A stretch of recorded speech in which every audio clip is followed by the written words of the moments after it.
The air was heavy and cold. It smelled faintly of damp earth from the fields hugging the highway. This smell still makes my chest tight. My friend Jake and I were newly minted college graduates, driven by the dizzying idea of a grocery startup and this roadside shop. Jake's dad's a 2Z general store was our classroom. It was Thursday night, and Jake's dad was out of town, leaving us to handle the closing shift. The shop was a single exposed spot of fluorescent light on the dark road. Jake was leaning on the counter, calmly lining up gum packets. He mentioned we had 2 hours left. I, trying to sound cheerful despite my nerves, corrected him. 2 hours of market research. The next hour and a half moved with the slow, predictable rhythm of a rural store. Jake handled the farmer needing engine oil, and the truck driver grabbing a soda with easy professional patience. Then around 10:30 p.m., a man on a beat-up bike pulled up. He wore a light denim jacket, his face hidden by a worn cap. He stormed in, threw a few notes on the counter, and demanded cigarettes. Jake smoothly handed him the pack. The man pocketed them and demanded a lighter. Jake, genuinely apologetic, said they were completely out, but offered a box of matchsticks from under the counter as the only option. The man's pale face hardened. His eyes narrowed, moving from the matchsticks to Jake and then right through me. A sickening wave of panic hit my stomach. His voice dropped, suddenly sharp, asking if we were making fun of him, offering him sticks in front of a friend. We were stunned. I quickly intervened, my voice a little higher than normal, desperately assuring the man that we were not mocking him at all, and explaining that we had genuinely run out of stock due to a busy week and that matchsticks were the best we could do right now. Jake remained planted, ready to stand his ground, but I was already backing away mentally. A blinding, unreasonable fury took over the man.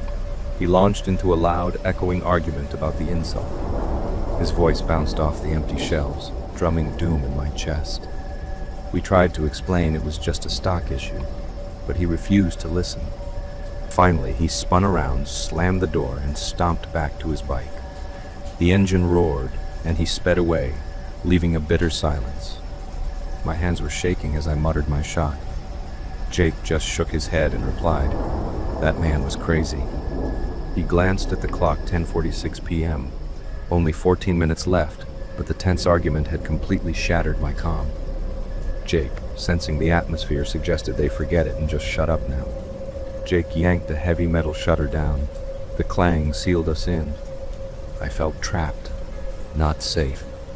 I began stacking empty soda crates at the back while Jake headed for the main lights. That's when I smelled it, a faint, sickening mix of sulfur and gasoline. I called out to Jake, my voice laced with sudden fear, asking if he caught the smell. He stopped sniffing and concluded it smelled like smoke. We both stared at the bottom of the shutter. A tendril of thick, acrid smoke was snaking out from underneath. Jake dashed for the circuit board, but I screamed that the problem was outside and tore for the front door. My heart hammering, I ripped the door open and saw it instantly. Flames were greedily licking up the heavy metal, fed by a puddle of liquid splashed across the ground. I shouted a panicked warning of fire to Jake. I felt paralyzed. Jake burst out, already carrying the shop's bright red fire extinguisher. We aimed and covered the base of the shutter with white chemical foam, choking the fire until it died. In the sudden cold silence, we scanned the darkness. Nothing but open fields and the black highway. But then about a kilometer down the road, near a small clump of trees, I saw a familiar flash of metal. A bike. I pointed, barely able to speak. I was terrified, imagining the man coming back. Jake's face was pale, but his shock was instantly replaced by rage. He didn't hesitate. He ran back inside, ignored the phone, and reappeared clutching his father's licensed handgun. "We are not letting him get away with this," he growled, jaw tight. I wanted to hide and call the police from inside, but Jake was already running. I followed, my legs heavy with fear, sprinting toward the distant bike. As we closed the distance, Jake raised the pistol and fired one loud, deafening warning shot into the air. Suddenly, the denim-jacketed figure, the man, scrambled from behind the trees. He threw threw his leg over the bike, kicked the engine to life, and roared onto the highway. The bike was weaving wildly as he vanished into the night. We called the police immediately and told everything. The fight, the man trying to burn the store, how he got away, and about the single gunshot fired into the air as a warning. The police arrived 15 frantic minutes later. As we were describing the terrifying events to the lead officer, his partner's satellite phone buzzed. He listened intently, his expression shifting from focused concern to grim neutrality. He lowered the phone and looked straight at us, quietly sharing an update. About 5 kilometers from here, there had been a fatal traffic accident. He stated that a man, around 40 or 45, hit a truck and died instantly on the highway.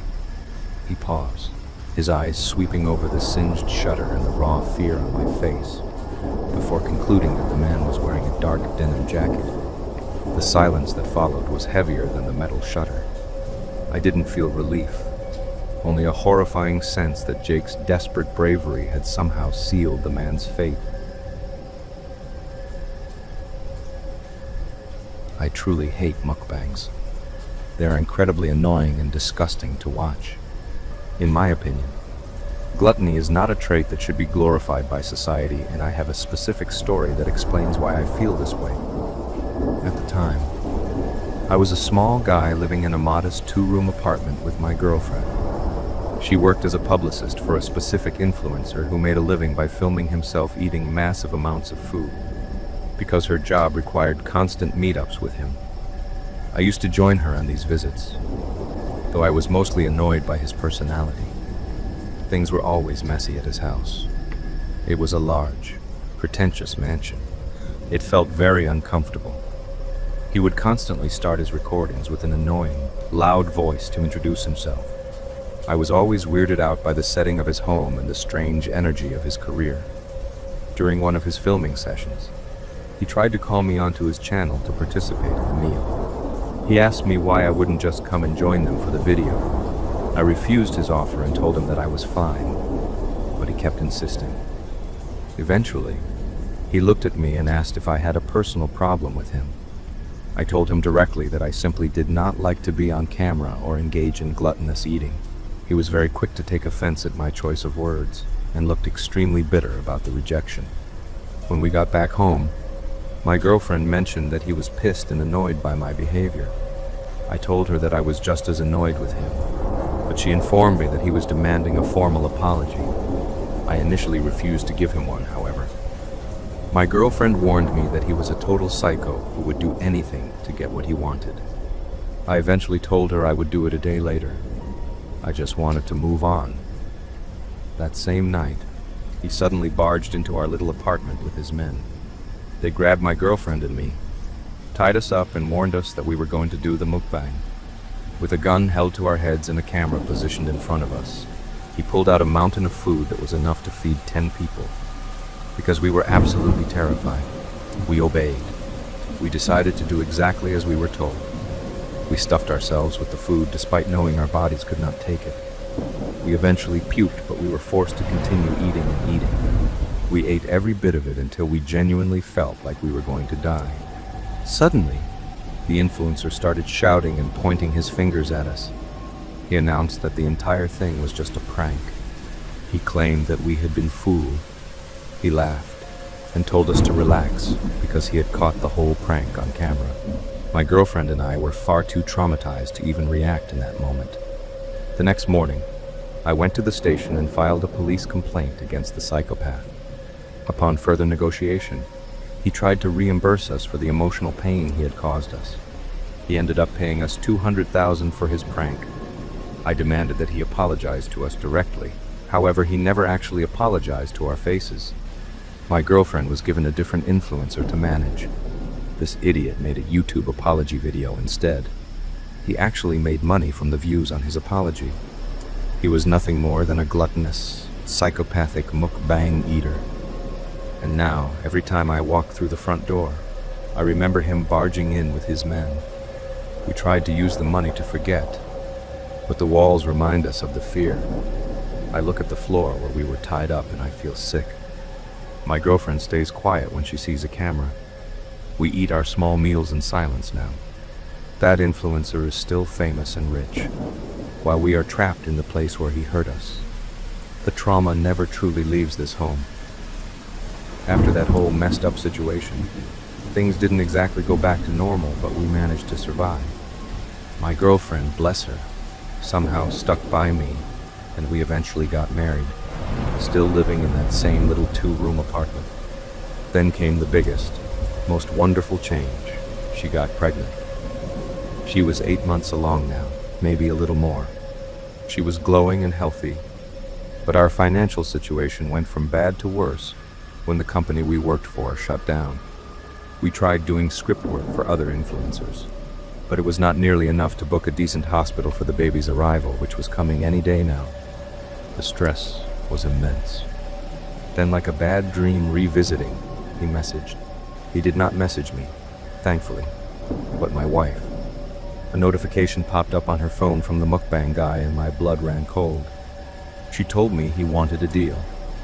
He offered $500,000 in exchange for 3 videos, 12 minutes each. $500,000 was an obscene amount of money. It was life-changing. It was enough for the hospital and everything we needed for the baby. However, the cost was going back into that world.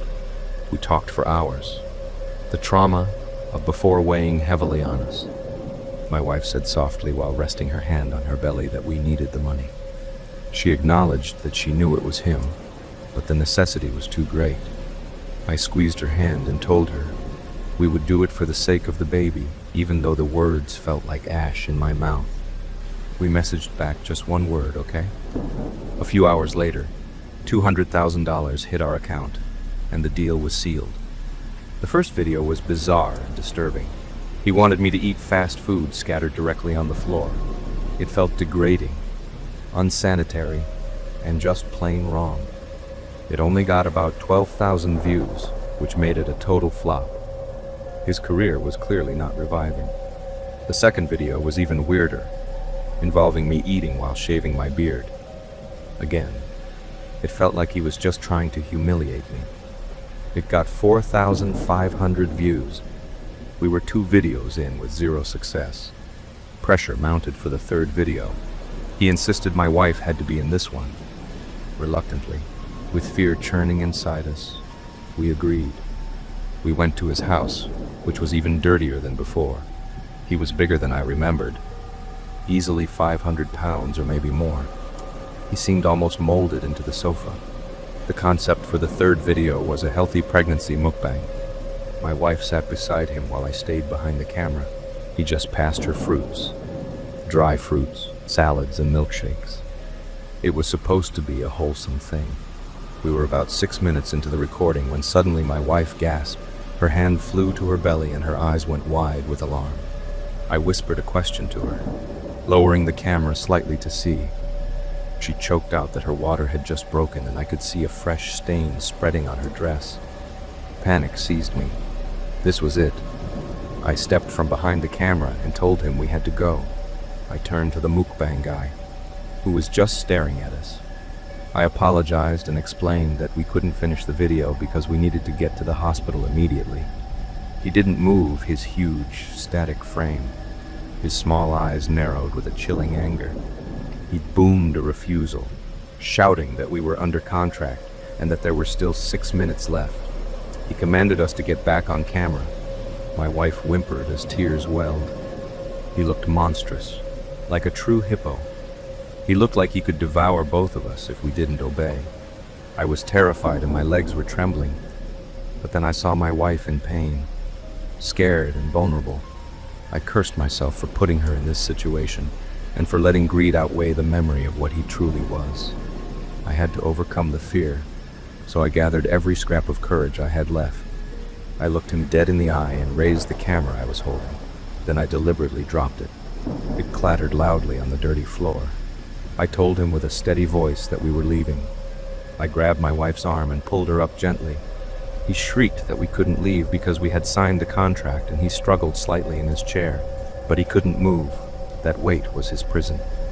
We ran out of that awful house as fast as we could. Behind us, his screams echoed, filled with impotent rage.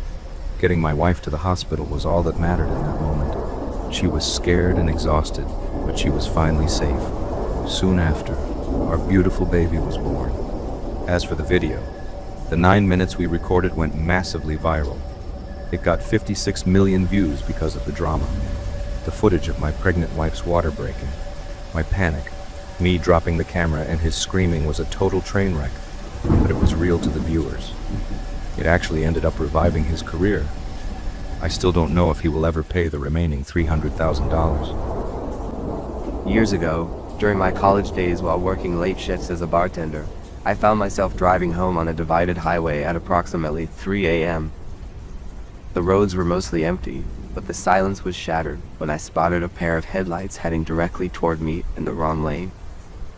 My initial reaction was one of self-doubt. I assumed the vehicle must be on the other side of the concrete divider, and that my tired eyes were playing tricks on me. However, reality set in quickly as a white Ford sedan roared past me, traveling against the flow of traffic at roughly 90 miles per hour. Since I was also driving a white Ford sedan at the time, the coincidence struck me as odd, though I didn't have much time to dwell on it. I immediately pulled onto the shoulder to let the driver pass safely, and then decided to call the police to report the hazard before a fatal head-on collision could occur. I provided the dispatcher with my exact location and the nearest mile marker. She thanked me and confirmed that a state trooper would be dispatched to intercept the vehicle. Knowing that the state police barracks were located only a few exits ahead, I assumed the authorities would have the situation under control within minutes. I merged back onto the highway and continued my commute, feeling a sense of relief that I had done my civic duty.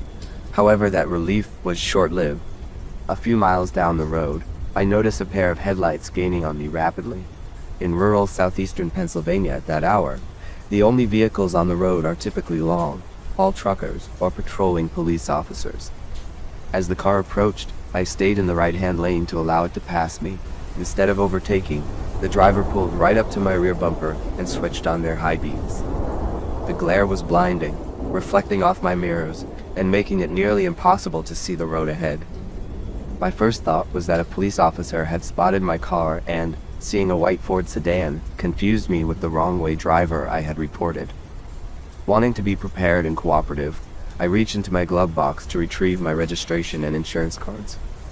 Just as my hand touched the paperwork, the car behind me abruptly slammed on its brakes and came to a dead stop in the middle of the highway lanes. The driver then killed their lights entirely, vanishing into the darkness. A wave of panic washed over me. I realized with a sinking feeling that the car looked identical to the white sedan I had seen earlier.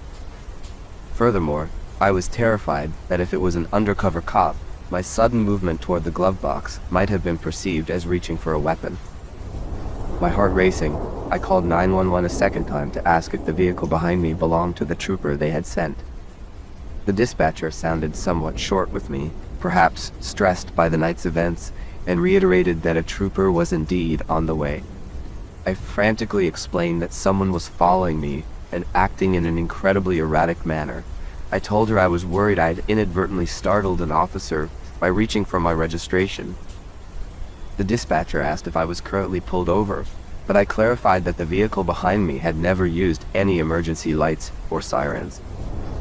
Hearing the tension in my voice, she told me she would try to contact the responding trooper via radio to verify their position. As we remained on the line, the car behind me suddenly accelerated, closing the gap until it was mere inches from my bumper, and then slammed on its brakes once more. The driver began laying on the horn in long, aggressive bursts, while repeatedly flashing their high beams. I told the dispatcher that I was now certain this was not the police. She could hear the deafening horn and the chaotic sounds through the phone, and finally agreed that it likely wasn't the trooper. This realization was genuinely terrifying. Moments before, my biggest fear was getting a ticket or facing a misunderstanding with law enforcement, but now I realized I was being targeted by a potentially dangerous individual. I informed the dispatcher that I was going to speed up to create distance and that I would only pull over if I saw genuine police lights.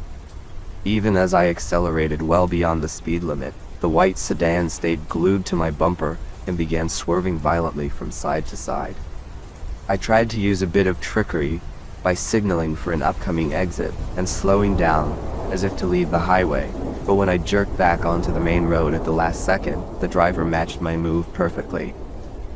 I considered driving to a nearby Wawa, a well-lit convenience store, to find safety in numbers, but the dispatcher advised against it, fearing I might lead the aggressor into a crowded area or get trapped.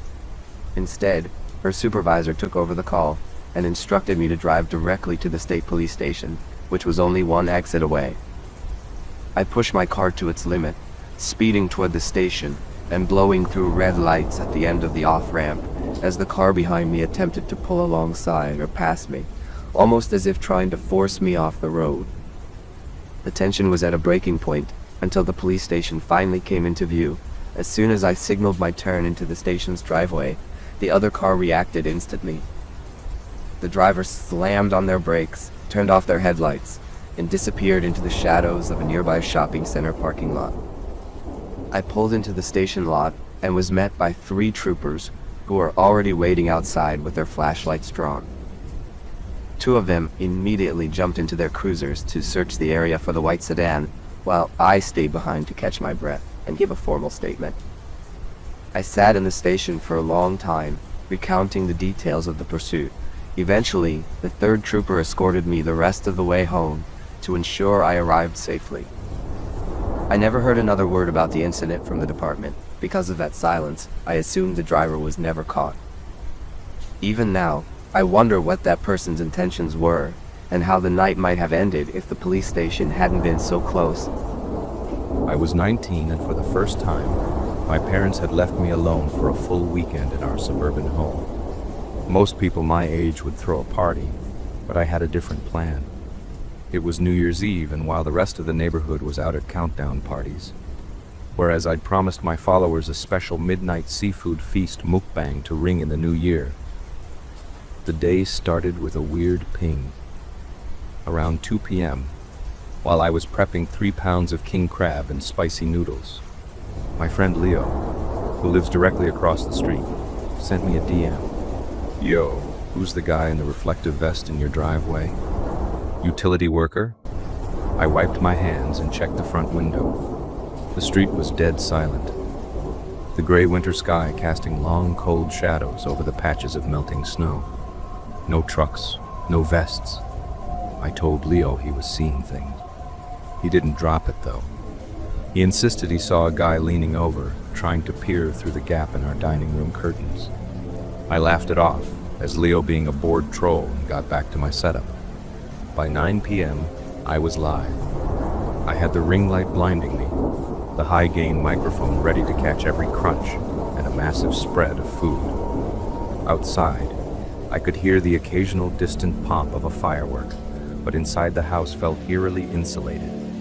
I was an hour into the stream, chatting with my viewers and tearing into a crab leg, when the chat started moving too fast to read. User 99, look at the kitchen doorway. Hungry ghost, is that a prank? Lol, who is that? Spice King, dude, someone is behind you. I froze, a noodle halfway to my mouth. I turned around, but the kitchen was a sea of shadows behind my bright filming lights. I couldn't see anything. Very funny, guys, I said to the camera, forced a laugh and kept eating, but my heart was hammering against my ribs.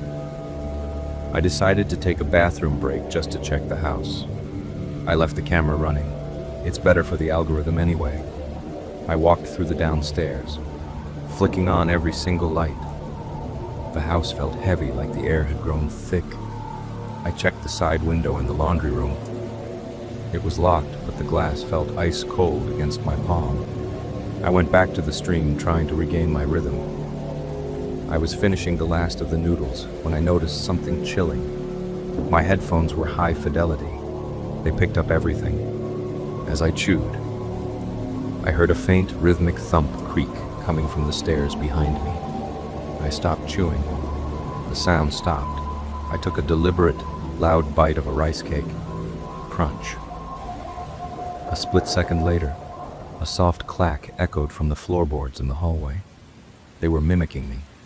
Every time I made a sound for the stream, they moved, using my own noise to mask their footsteps. I didn't look back. I didn't want the person to know I knew. I looked at the chat, which was now a blur of call the police and run. I grabbed my phone, typed a quick text to Leo. Call 911. Someone is in the house. Don't call me. I stayed in front of the camera pretending to read comments, my hands shaking so hard I had to hide them under the table. I picked up a piece of food, but my throat felt tight and dry. I tried to smile for the camera, but my face felt like a mask. Every time I made a loud noise, I listened for a sound in the dark kitchen. I started talking faster and louder just to drown out the silence of the house. I felt like an animal in a cage with a bright light shining on me. I knew that if I stopped talking, the person behind me might move closer. I watched the chat messages fly past. Everyone was telling me to run, but my legs felt like lead. I was trapped in my own chair, waiting for a hand to touch my shoulder. In the distance, I heard a chorus of car horns and cheers. Midnight had hit, and the world was celebrating while I sat frozen. Suddenly, Leo's name popped up in a private message. I see him. He just jumped out your pantry window. He's heading for the woods behind the fence. Cops are 2 minutes out. I bolted. I didn't stop until I was out the front door and standing in the middle of the street in the freezing January air, surrounded by the smell of spent fireworks. The police found the side window had been jimmied open with a screwdriver.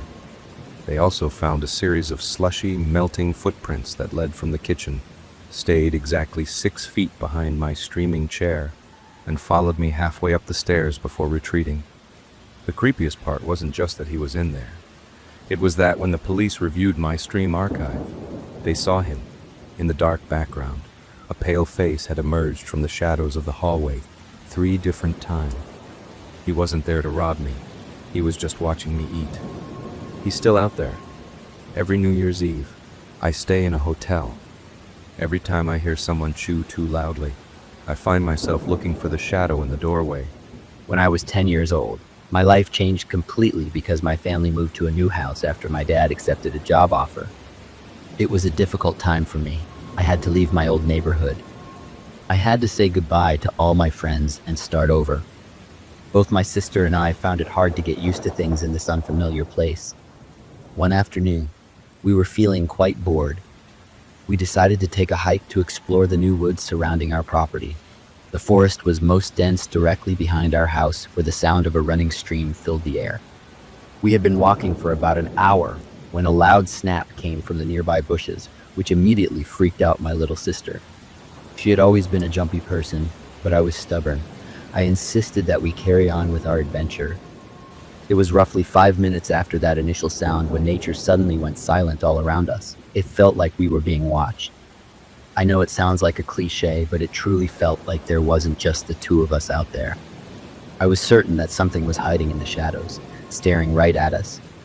Then, the heavy silence of the forest was broken by a strange yell.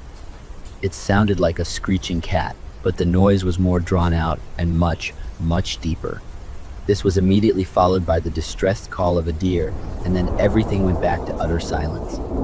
Because the call had come from only about 100 yards away, we panicked and bolted. Whatever was out there began gaining on us quickly. In my absolute panic, I pushed my sister into a thick thorn bush and followed right after her. I was too shocked to even feel the pain. We held each other tightly in our hiding spot until we heard a deep growl coming from our right. Slowly, we turned our heads to look, bracing ourselves to come face to face with a beast. However, when we looked, there was nothing there. Instead, a horrific stench hit us, a smell like sulfur, bodily waste, and copper. Then we heard a scratching sound coming from above us. We snapped our heads up to look. What we saw would scar us for the rest of our lives. We saw a creature with a body shape similar to a panther. It was light gray with a distinct black stripe running down its spine. Its head looked more like a boar's head, and its feet were like the paws of a dog, yet it had no tail. Its eyes were a misty blue, making it look as though it were blind. Suddenly, the creature snapped its head to look directly at us, and I swear that it smiled. It was a sight that no human being should ever have to see. It had teeth like sharp razors, and red fluid seemed to be dripping from its yellowish fang. We turned and ran. We ran as fast as we could, and we did not look back once. We kept running even as the sounds of branches snapping and the deep growls and grunts of the creature echoed behind us. When we finally reached the edge of our property, the sound of the heavy paw steps faded away. We ran straight to our front door, threw it open and slammed it shut. We were so overwhelmed by exhaustion and terror that we passed out on the couch immediately. My sister and I still talk about this incident to this day. Every single time we bring it up, that same spark of fear blazes in her eyes. I am now a 72-year-old man. This happened long ago, but I remember it so well. The background was a series of events that placed me in a mountain cabin outside of Frederick, Maryland, circa 1969 or 1970. I had dropped out of college. My father had died very badly, and I was alienated. I needed to get my mind right. The opportunity to move to an isolated cabin to live in contemplation and solitude was welcome. To the best of my memory, I was there 8 to 9 months. No TV, but books and radio. I had a library card, and I can't remember if I even had a phone. The story begins when a month into my stay, a female beagle showed up at my door. She was a lost dog, and I took her in. Never could train her to do anything, but I fed her, and she was a sweet, if not the brightest dog. A few months in, I began to feel a presence around the isolated cabin. Hard to describe, but I felt like someone was watching, on many occasions. I thought someone might even be looking into my cabin window, watching us. The next phase was the shadowing or following. I knew the folks a half-mile down the lane woods, all around, and would sometimes visit them at night. Something was waiting for me and followed closely in the woods. You could hear it easily footsteps in the woods, and it picked up its pace as I did. This not only happened to me, but to my younger brother who visited, and to friends, and it spooked them. At night, it was out there around the cabin. And here's the funny thing. I was never afraid, never felt threatened. Not at all, at least early on. There was no feeling of malevolence. I spent a good bit of time wandering the vast areas of woodlands around me. There was a state park just up the hill, and the Frederick Municipal Forest went on for mile after mile. The whole of western Maryland was much more country than it is now. None of the development had set in yet. In our hikes, the dog and I, we came across evidence of campsites, recent ones in the woods. There were traces of fires, old abandoned buildings that had corners that gave shelter and looked slept in, garbage, food and drink, perhaps hunters. But much of it did not have the organized feel that you would get from experienced hunters. The last month of my stay there was when things intensified. Maybe he sensed I was preparing to leave. In the mornings, I would find small, dead animals at the bottom of the front porch steps. The cabin had a small front porch screened with a light door and 4 wooden steps to the ground. A spotlight would illuminate the long front yard with woods close by on either side. Dead animals began to appear at the bottom of the steps many mornings. I remember small birds, then a squirrel, a rabbit, even a weasel one day like they were offerings. I had to grab them up before the dog ate them, and this went on almost daily for several weeks. One night very late, I was awoken by some sound. I lay in bed and heard something from the front porch. I hopped up and hit the lights. I saw that hound dog who never learned to sit or stay standing at the front door in a perfect pointer position. She was shaking in fear. She never barked. I heard the door slam and footsteps down the steps. I hit the spotlight but saw nothing. I went out. He had been on the porch at my front door, maybe trying to enter. After that, I stayed in at night more and more. The animal offerings got bigger and bigger. Larger birds, an opossum, a woodchuck. It really wasn't funny. The final 2 gifts were legs either from horses or even cows. Big and bloody. One was skinned. Dear God. And the second to last day, the dog left me. I could hear her in the woods howling on a trail following a scent. I looked for her in every way I could, came up in the following weeks, but to no avail. She left as she came. I moved back to Maryland's suburbs of DC, got an apartment with a friend, got a job and moved on with my life. One day, not long after, I picked up the Washington Post, and there was an article about recent encounters with the Sykesville monster. It's described as a tall, Yeti-like creature, fur covered on two legs that would pick out a family or person and give them attention. I wasn't the only one. That attention described in the article was exactly what had happened to me, following you at night, looking inside the house, gifts, and so on. I was shocked. If I had turned on that spotlight and seen a Bigfoot or Yeti, I might still be running, but I think I know who it was. Sykesville, Maryland was the location of the Springfield Hospital Center, a large state psychiatric hospital. It was 20 miles or so east of Frederick, and back then, many folks knew how to live in the woods. They grew up that way, country folks. I think the monster was actually an escaped patient or just a free schizophrenic who lived outside. This is like all the homeless you see in the cities now. Probably off his meds, but somehow functional and just lonely. He would pick people or families to adopt, so to speak. The camps in the woods could have been him. Nothing to do. He would make mischief. I think he liked me, but sensed that I was leaving. Now I can't prove any of this. It's just my theory. My monster was very much of that time and place, and his behavior was what I noticed in nearly every case then. I don't think he could have survived until the 1980s.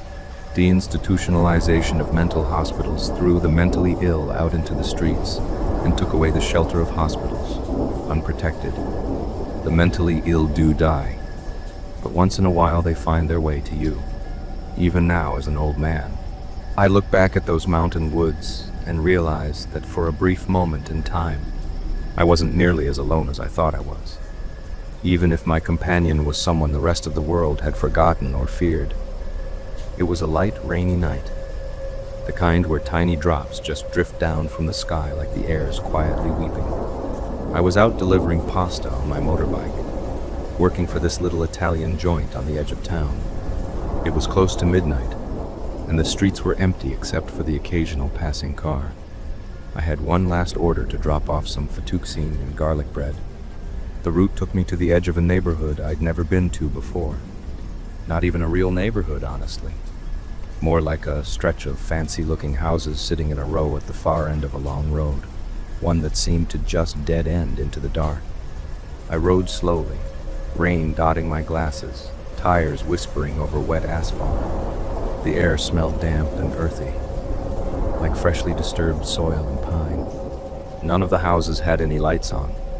They looked clean and well kept, not broken or falling apart, but every single one of them felt hollow.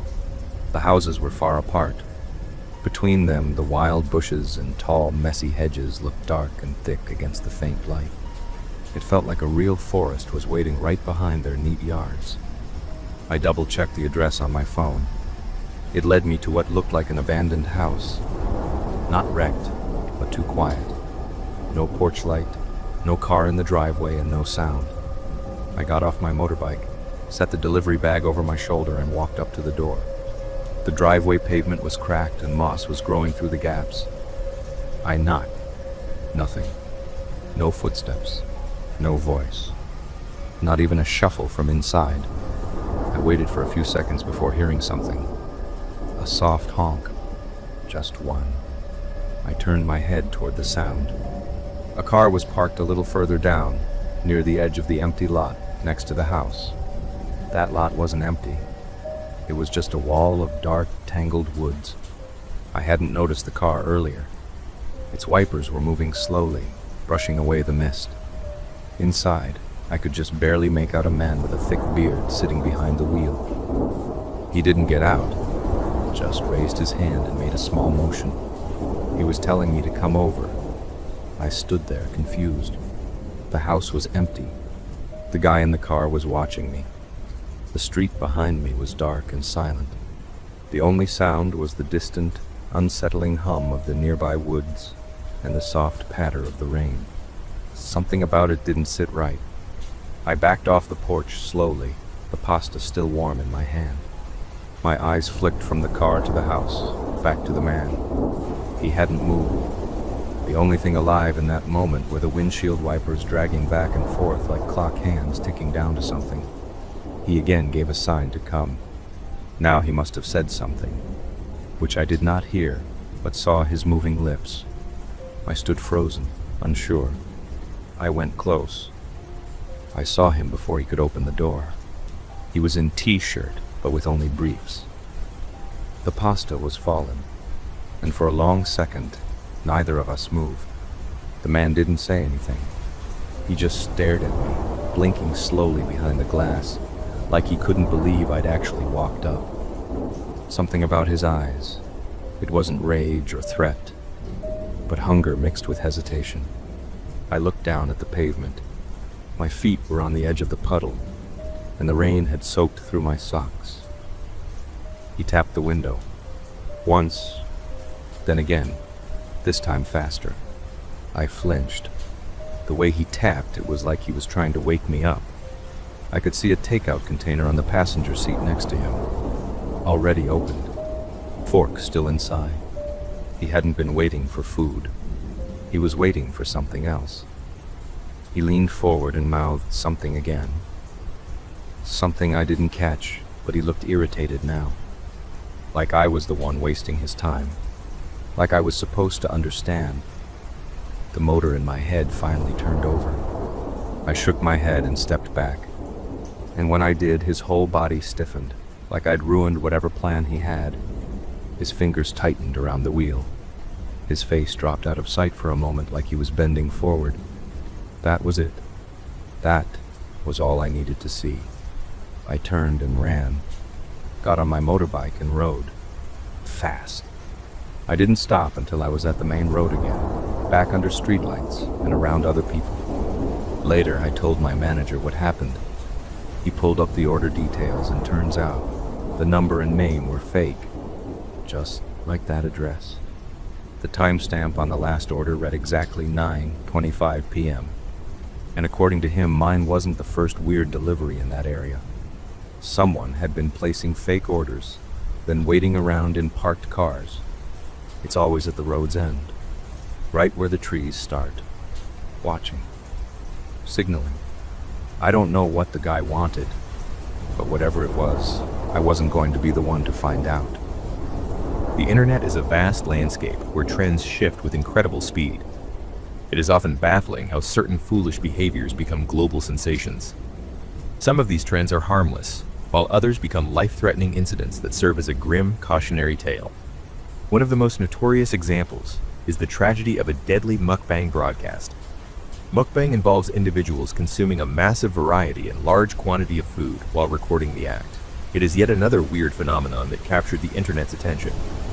Tracy Leo is a 17-year-old girl who was deeply keen on starting a career as an influencer. She was constantly looking for any possible option to become an internet celebrity. Having just finished school, she decided to venture into digital fame. She tried many different content styles, but she failed at all of them. It was during this period of trial and error that she came across the mukbang community. When she started, she would introduce herself and announce it was eating time. Since it was a relatively new niche at the time, she decided to commit to it fully. She kicked off her new channel by attempting to eat the entire McDonald's menu in a single sitting. As she ate, she talked. Her mouth was so full that nobody could understand what she was saying. She mostly made muffled sounds while chewing. She worked her way through every drink and every meal on the menu. However, her body eventually gave out. In the middle of the broadcast, she puked everything up. Ironically, that specific instance of physical failure became her ticket to fame. It took about a month for the video to reach a wide audience, but once it did, it became a sensation. Her channel picked up views after views, and she began adapting her content to keep the momentum going. She started running polls to let her fans decide which menu she should tackle next. She invited people to request specific meals. Her channel was soon flooded with comments. Local diners and national chains began reaching out to sponsor her videos, and she accepted many of these deals. She was earning a significant income from these sponsorships by the end of the year. She saved enough money to pay for her entire college education. However, the requests from her fans were becoming increasingly nasty and strange. Some people asked her to eat rare, dangerous plants, while others suggested live animals. Despite the weirdness, her growing view count turned her into a genuine mukbang phenomenon. Eventually, she received the deal of a lifetime. A diner known as Marble Heights offered her $100,000 to consume their entire signature menu. Tracy decided to stream the entire event on her channel to maximize the impact. Because her audience was now huge, she had approximately 30,000 people watching her from the very first second the stream went live. She began the challenge with a fresh batch of honey-dipped pancakes and then moved on to an egg, bacon and grilled cheese sandwich. These first two meals were incredibly heavy and took her nearly 10 minutes to finish. Despite the nature of her work, Tracy made sure she stayed in good physical shape. She was 18 years old and possessed a slim, fit body that seemed at odds with the amount of food she consumed. This physical contrast likely attracted more viewers as people were fascinated by someone who could enjoy so much greasy food while maintaining a perfect physique. After devouring the sandwiches, she moved on to a large bucket of chicken. Once that was finished, she brought out blueberry pastries and began chugging apple juice to wash them down. Almost immediately, a weird redness began to spread across her face, but she ignored it and kept going. She moved on to bacon and hamburgers, followed by frosted coffee with ice cream. She then ate a bowl of clam chowder and another plate of bacon-greased cheese sliders. She ended the mukbang by drinking a lime soda.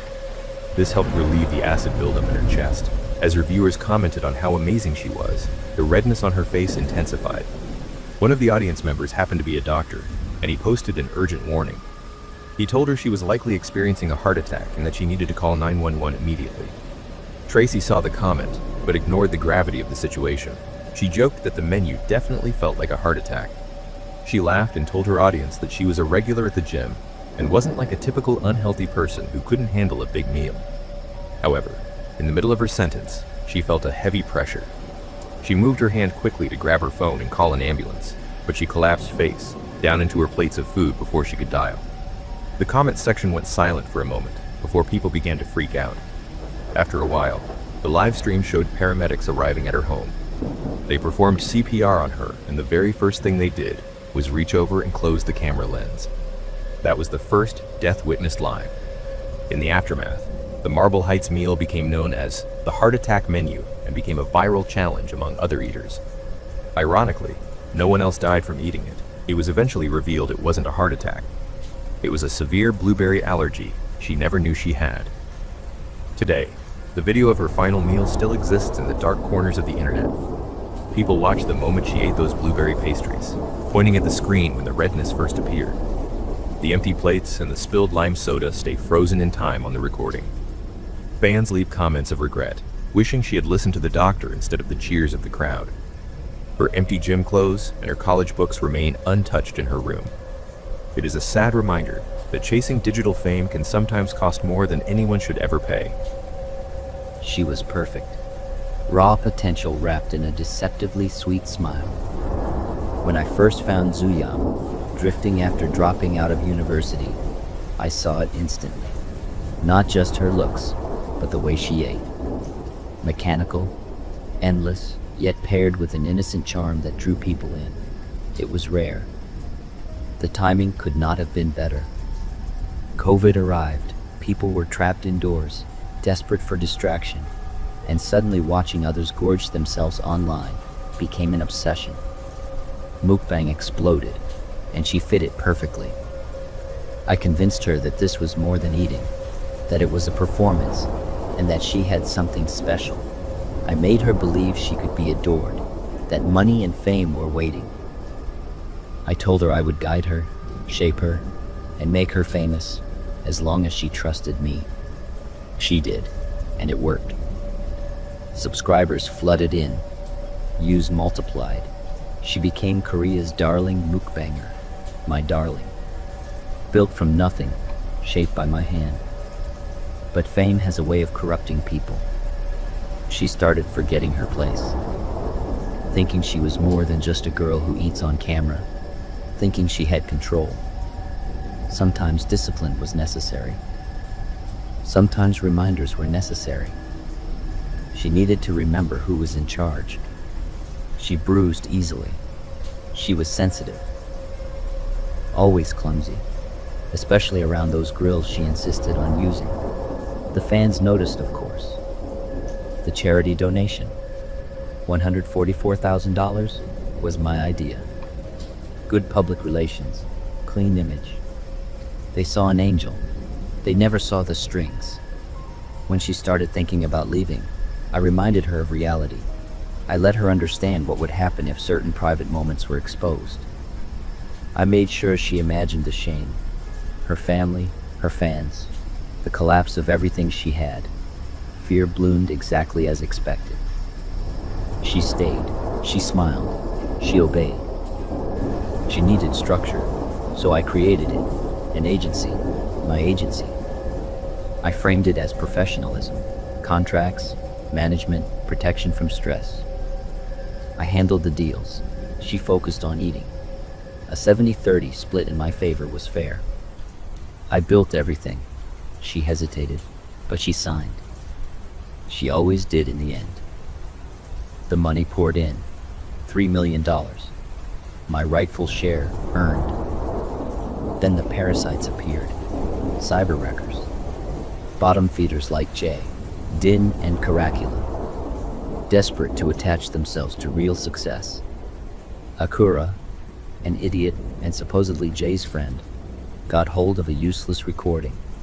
Gossip about her past, hostess bar trash, a tax issue I was managing, a sponsorship deal I negotiated.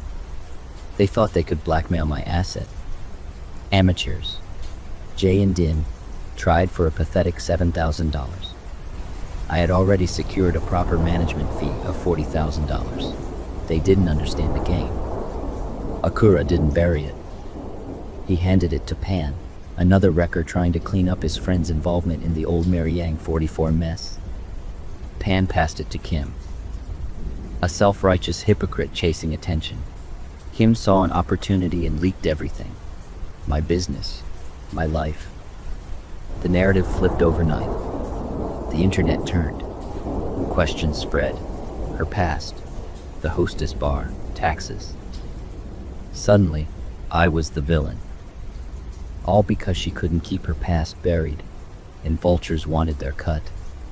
Then she went live, July 11th.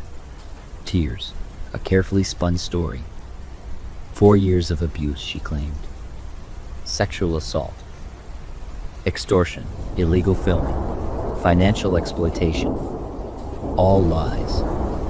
Discipline reframed as cruelty. Structure twisted into crimes. She tried to destroy me. The contract was fair. The recordings were necessary. The leverage was necessary. After everything I did for her, she turned on me. Then came the lawsuit. Claims of unpaid earnings and contract termination. Everything was written clearly, yet they ignored it.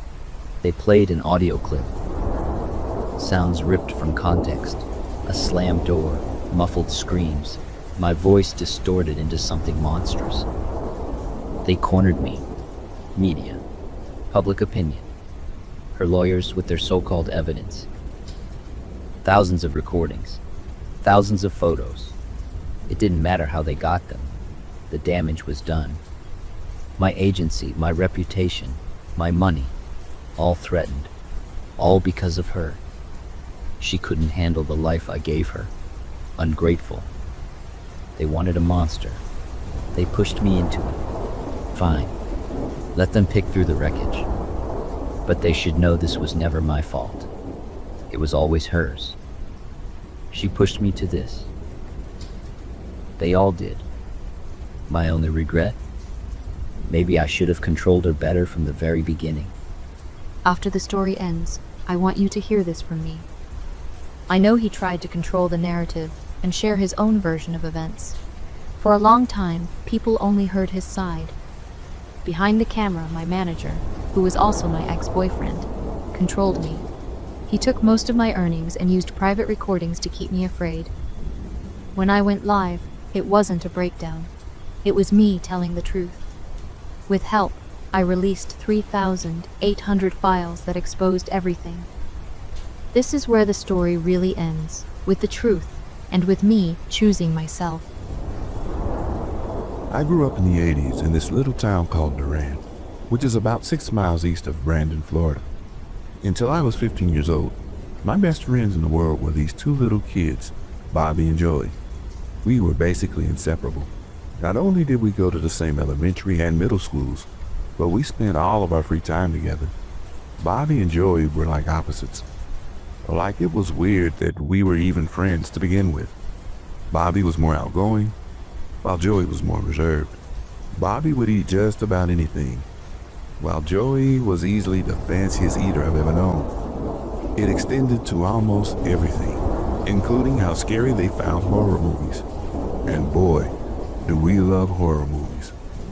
We tried just about every trick in the book to sneak into the theaters, to watch The Thing or Nightmare on Elm Street. Sometimes we succeeded, sometimes not. But when we did get in, the result was always the same. Joey would be on the verge of a panic attack for the entire show, while Bobby would be complaining about how it all looked fake or how it wasn't scary enough for him. Nothing seemed to be able to freak him out. Not even the transformation scene in The American Werewolf in London. He was impressed. Sure, Kanan is the least bit grossed out or whatever. And I suppose that's why we thought the haunted house or the traveling fair wouldn't scare him either. It was late August of 1985 when the traveling fair came to town, and seeing nothing good was showing down at the local movie theater, we figured we'd stop by to see what it was all about. It was all the usual stuff: cotton candy, fairground rides, BB shooting galleries, etc. But the thing that caught our attention was the haunted house. Virginia Beach traveling fair looked pretty cool, and was certainly more of an attractive prospect than the carousel. So after finishing a hot dog, we headed over to the ticket booth to ask them how much. I remember the guy in the booth. He had all the skeletal face paint on, and when we asked him for 3 tickets, he put on the spooky voice like, "Are you sure you boys have the constitution for such a terrible trial?" We were just like, "Yeah, dude, just give us the tickets already." We walk up towards the entrance to go inside. So the way this thing was laid out was like a giant box room that had been divided up into corridors. You made your way through the various corridors, some which narrowed so you had to squeeze through them, and ever so often, a mechanical doodad would jump out to scare you, or an actual person. I'll admit, the actual people, one of which had on a pretty cool Wolfman mask, are pretty creepy, especially the woman who pretended to be a statue right up until we tried to pass her, and she touched my shoulder, and it almost gave me a heart attack in the process. Got to applaud that level of commitment and subtlety, right? Anyway, Joy and I thought it was pretty cool, even though he was so scared he was ready to puke. But Bobby thought the whole thing was done. So much so that he walked right up to the ticket vendor and demanded his money back. Of course, the guy just points to a little sign that says, "No refunds." But he does so in such a dismissive way that Bobby just about explodes. He started ranting about how it is the worst haunted house he'd ever been to, and that no one in their right mind should ever pay for anything so terrible. The guy talks to us for a minute or two, lowers his voice, and says something that seemed to calm Bobby down. Then when he walks back to us, we found out that this is what the guy had to say. "If you want to see something scary in there, come back later at around 10 p.m. If you're still not satisfied, we'll give you your money back." It seemed sketchy to say the least, but Bobby assured us that the guy was serious, and somehow we got into our heads that we were beginning to see the adult in the house. Bearing in mind, we were kids who had trouble getting into R-rated movies, so I don't think I could underestimate how excited we were. We heard that traveling carnivals were known to get a little risque after dark, so the prospect of getting to see that sort of thing in action felt like a real adventure. Joy and I had a curfew at 9 p.m., but we got around it by saying we were staying at Bobby's. Only Bobby's mom worked as a night nurse on weekends, so there'd be no one around to disprove that. It was a foolproof plan. At least, it seemed that way for a while. But as a matter of fact, our little visit to the carnival would end our friendship and change our lives forever. The first time that something was wrong was when we showed up and the whole place seemed to be closed down. There were lights on here and there, a few workers wandering around, carrying heavy-looking tools, but other than that, the place was deserted. At first, I figured the guy just played a trick on us, as in, come back later, but I'll be long gone. But Bobby was determined to get his money back, and we followed him through the carnival grounds until we came across the haunted house. True to his word, The ticket teller was sitting on the steel chairs that led up to the entrance. He made some comment about being surprised, which showed us how he figured we were too chicken to come back for the midnight show, as he called it. We just laughed. Midnight show. It wasn't a minute past 10 p.m. And there he was, trying to be all spooky again. But then, Bobby asked him what was so scary about the midnight show, and if he'd be given a refund if it didn't frighten him. Again, the guy promises, if it doesn't spook him, he gets his money back. But what he said next really set me on edge, and immediately had me thinking twice about my decision to return. He started by saying how the carnival didn't like leaving paying visitors unhappy, and if we wanted to be scared, he could show us something that had to leave us very frightened indeed. He said it was something to keep in reserve for those dissatisfied with the haunted house, something that very few have come to witness without losing their sanity altogether.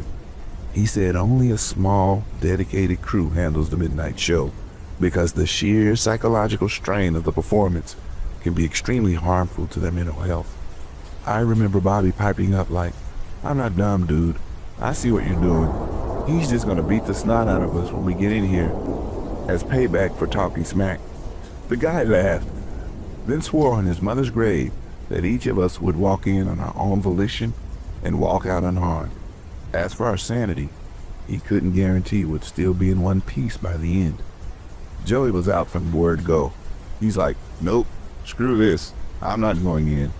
Bobby, on the other hand, was typical Bobby. I don't think wild horses could have dragged him away from that carnival. But for me, there was something about the way the ticket vendor was talking. He wasn't trying to sound scary or be scary. He actually sounded kind of scared himself, almost like he didn't want us to go in. And either he was an Oscar-level acting talent, or there was really something to what he was saying. I'll never forget the way Bobby looked at me when I said, yeah, I'm good. Actually, I think I'll stay here with Joey. It was like disgust mixed with ridicule. I know for a fact he thought I was being a big baby for having let the carny dude psych me out, but I made up my mind, and I wasn't going to budge. In the end, Bobby went down on his own. Well, Joey and I waited for him outside. I could tell he felt a little nervous walking in, but I was nervous too. I was nervous for him, because as much as we'd been reassured that nothing was going to happen to him, a little piece of me thought Bobby was going to get his bell rang as soon as he walked in. Me and Joker outside for maybe 10 to 15 minutes waiting for Bobby, while wondering what could be going on in that haunted house. There wasn't any noise or anything, and our walkthrough in the daytime had taken like 5 minutes tops. So when 20 to 25 to 30 minutes went by, we started to get pretty freaking worried for Bobby. Only right when we were about to go banging on the door of the haunted house, Bobby reappears, with no limps, no swelling, and no bleeding. He looked okay, but he wasn't, and I'm not sure Bobby was ever really okay again. I remember walking back to his mom's place like it was yesterday, the exasperation I felt when we asked Bobby what happened, and all he said was nothing. We were flabbergasted. It certainly didn't seem like nothing had happened, because Bobby was definitely shaken up by something. At first, he was pale, visibly shaken, and he had this kind of vacant expression on his face. It's hard to explain. He seemed mostly shocked by whatever it was he had just seen, but he was definitely disturbed too. We kept begging him to tell us what he'd seen, but he just wouldn't say. All he gave us was nothing. Stop asking about it. We asked him if it was scary, and he said yes, but he denied any kind of violence had occurred. The guy promised he wouldn't be touched, and he'd apparently been true to his word on that, too. But that didn't mean they hadn't done something to Bobby. And despite all his denials, I know that was the case. The last thing he said about it before he threatened to kick us out of his mom's house, if we asked again, was a couple of hours later, when Joy broke down and asked him, dude, I'm begging you, at least give us a clue what happened in there. Something that doesn't make sense, Bobby replied. He never talked about it again. I know that seems unbelievable, but time moves pretty fast at that age. We were due to start our junior year of high school. I started dating that first semester. Joey broke his arm on Bobby's skateboard that winter, And there was other stuff to think about. I'm not saying we just forgot about it. And it came up in conversation once or twice in the months that followed. But every time we brought it up, Bobby would just give us this look. And the one time we persisted, he just walked back home without a word and didn't return our calls for a week. I'd like to say that dropping the subject for good repaired our friendship, but it didn't. Like I might have said earlier, what happened that night was the beginning of the end of our little friendship triangle. And we slowly began to drift apart. The end of the end, if that makes any sense, was when Bobby and his mom moved out to New Hampshire for her new job. We all promised we'd keep in touch, but we never did. And I think Joey and I just bummed each other out after that, and we were wondering what happened to Bobby, always hoping he'd call someday, but he didn't call. And we didn't even get the number for his new place. I still think about Bobby an awful lot. And I still think about him saying something that didn't make any sense. I've racked my dumb brain for literally decades, but I just can't work out what he meant by that. My wife thinks he was lying, and that those carnival workers really did lay hands on him or something. Just because he didn't have any cuts or bruises doesn't mean they didn't slap him around or threaten him a little. And besides, you can do a lot worse things to someone without leaving a black eye or a bruised lip. I sometimes wonder if that really is true. What would happen to him that was so traumatic that he just couldn't deal with it? Bobby was a brave man. I think he was the bravest and most defiant person I've ever known. If the tough thing needed doing, Bobby did it. And I think that if that thing just so happened to be opening up about being hurt or something, Bobby would have done it maybe later than rather sooner.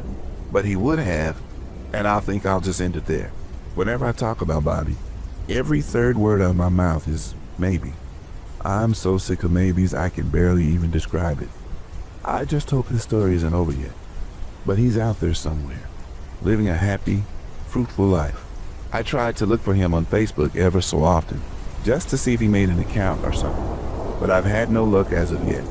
But maybe next week, or maybe next year, I'll finally find out what happened to Bobby and get to say hello to an old friend in the process. Maybe. Just maybe. I should probably begin by making it absolutely clear that I am not one of those paranormal obsessed ghost hunting loons who thinks every speck of dust in a photo is an orb. If I tell you that one of my favorite television programs is Penn and Teller's Bees, the show where they spend 40 minutes debunking nonsense conspiracy theories and fake psychics, then you probably have a very good idea of the kind of person I am. For the vast majority of my adult life, I moved through the world firmly believing that science and logic could account for every single occurrence in the universe. I believed the only restrictions on our understanding were the temporary limits of human knowledge. That was my worldview until something happened to me that I genuinely cannot explain through any conventional means. No matter how hard I have tried to rationalize it, I have never been able to come up with a legitimate, logical explanation for that night. The entire event freaked me out to such an extreme degree that it triggered a sort of hyperfixation in me that lasted for several months. I became so obsessed with finding an answer that even my most rational, skeptic friends started to worry that I was actually losing my mind. But I know for a fact that I haven't lost my mind. It really happened. Regardless of how many people try to tell me that it was just a trick of the light or my mind playing games due to exhaustion, I know exactly what I saw. It was an experience that effectively put the fear of God into me. To set the scene, we have to go back to the early spring of 2017. In the Northeast, that is the time of year when the sun still sets quite early and the air carries a lingering, sharp chill. It was approximately 9 p.m., and I was making the drive back to Narragansett from a friend's house in Newport. I decided to take a shortcut through Saunderstown to save some time. By that point in my life, I had done that specific drive at least 100 times. I felt so familiar with the roads that I joked I could navigate them with my eyes closed if I really had to. However, that sense of self-assured cockiness was likely my downfall. It had gotten me into trouble before, and it did so again that night. Somewhere halfway through the journey, I must have completely switched off mentally. I missed my turn and took a wrong one instead. Before I realized what was happening, I found myself pulling into a quiet, residential cul-de-sac to make a complete U-turn. I was so embarrassingly lost that I actually had to reach for my phone to pull up Google Maps. I checked my GPS position and mentally noted the series of turns I needed to make to get back toward the highway. I started to pull away from the curb and put my phone back in the center console when suddenly, there was a car directly in front of me. I slammed on my brakes with such force that the seatbelt locked against my chest. I let out a loud string of curse words, bracing myself for the inevitable sound of a blaring horn or a frustrated driver shouting at me. I immediately began mouthing apologies through the windshield, taking my hands off the steering wheel to gesture to the other driver. I silently signaled that I was sorry and that it was entirely my fault. As I was doing this, I noticed something incredibly unusual about the vehicle blocking my path. It was a legitimate museum-quality classic car. It wasn't just some 1970s muscle car like a Camaro. This was a Buick from the late 1930s or early 1940s. It was the exact kind of vehicle one would expect to see a high-ranking mobster like Al Capone stepping out of in Prohibition-era Chicago. The car was in pristine condition, appearing crisp and brand new. Whoever owned it must have poured an incredible amount of money and labor into the restoration, because every inch of it looked flawless under the streetlights. I suddenly realized that while I was busy admiring this vintage machine, I was still physically blocking the man's path. I put my car in reverse and gave the driver a friendly, nice car thumbs up, even pointing toward the polished hood of his Buick. The man did not react at all. Throughout the entire interaction, he simply sat there, staring and smiling at me through his windshield. As I began backing up to give him enough room to pass, I noticed that he looked remarkably like an old ventriloquist's dummy. There was something about the way his hair sat, or perhaps the waxy pale texture of his skin, that triggered that unsettling association in my brain. Then, just as I was about to give him enough space to drive around me, my car completely died. The engine cut out. The battery failed, and every light on my dashboard went dark. I began to jiggle the keys in the ignition with increasing panic, because I felt like a total idiot breaking down right in front of this man and his beautiful car. Nothing happened. The lights wouldn't flicker on, and the engine wouldn't even attempt to turn over. My first thought was sheer frustration, wondering why my battery would choose this exact moment to give up on me. My car was a bit of a junker back then. So while the timing was terrible, a mechanical failure wasn't entirely outside the realm of possibility. However, I was still obstructing the Buick driver, who I assumed was getting incredibly angry after sitting there for several minutes. I rolled my window down manually, leaned out into the cold air, and began yelling to the man. I told him that my car was dead and that he would have to try to maneuver around me. He didn't respond or acknowledge me in any way. Instead, I began to hear a very faint, creepy style of old music drifting from his car. I couldn't see his face anymore because his high-beam headlights were blinding me. He remained silent, and that strange song began to make the hair on the back of my neck stand on end. Recalling this part of the story always causes a spike in my anxiety. As the situation evolved into a strange standoff, I sat in my driver's seat, wondering why the man wouldn't speak or move. I didn't want to honk my horn because the encounter had been polite up until that point. I just sat there in the silence, waiting and feeling a growing sense of dread. That was when the lights on my dashboard began to flicker weakly. I felt a surge of hope, thinking my battery might be regaining some life. I don't know much about automotive electronics, but I was willing to take any win I could get. I became excited at the prospect of finally ending this awkward encounter. I jiggled the keys again, but once more, the engine stayed dead. Then, my car radio suddenly burst into life at full volume. It started playing the exact same creepy song that was playing in the car. There were no lyrics to the track. It was just a haunting, repetitive tritone loop. The sound filled the cabin and moved through me with a profound sense of wrongness. I realized then that something truly bizarre was happening. The whole time, I was being blinded by the Buick's headlights. Then, without warning, the Buick's lights cut out. At that exact same second, my radio went silent. I was plunged into total darkness, and my eyes struggled to adjust after being stared down by those bright beams. While I was still half blinded, I reached for the ignition one last time. I felt a massive wave of relief when the engine finally roared back to life. But that relief lasted for only a fraction of a second. When my own headlights cut back on and illuminated the road ahead, the Buick was gone. The shock was so violent that I actually screamed out loud. I spun around in my seat, looking out the side and rear windows, expecting to see the taillights of the Buick as it drove away. There was absolutely nothing. The street was empty. It was as if the car had simply vanished into thin air. A massive, heavy car with an old engine should have made a considerable amount of sound, and I surely would have heard it driving past me even in my distracted state. Furthermore, only about 30 seconds had passed between his lights going out and my car starting up.